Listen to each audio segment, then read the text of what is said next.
Hi, young Christians. We're fast forwarding a little bit, and the Israelites have come to the promised land, that land that God was going to give to them. But there's a problem because there's people already living in that land. So the Israelites needed to send some spies in to check out this land. And this is how we're going to hear the story of Rahab's life is spared.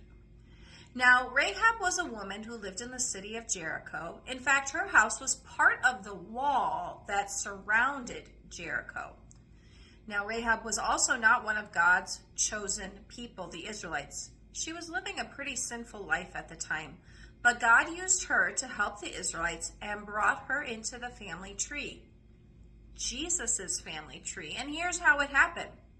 One day, two men came to stay at her house. She found out that they were Israelite spies, come to check out the city and see how the Israelites could conquer it.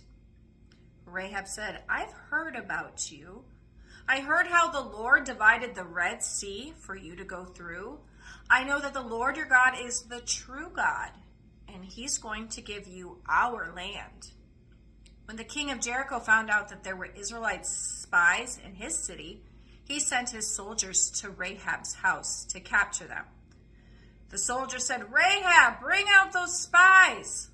But she had hidden the two spies on the roof under some large bundles of grain that were drying in the sun. She said to the soldiers, "Well, the spies were here, but they've already left. I don't know which way they went, but if you hurry, you might be able to catch up with them."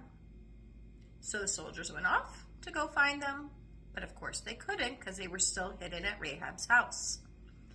Then Rahab went back up to the spies and said to them, "I know your God is the God in heaven above and over everything on earth below. Please promise to spare my life and my family's when you take over the city. I've been kind to you.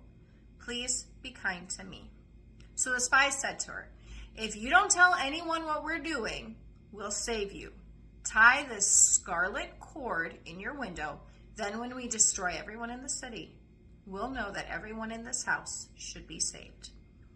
So that night, Rahab let the spies escape through her window. Because she was on the wall, remember, she could let them out.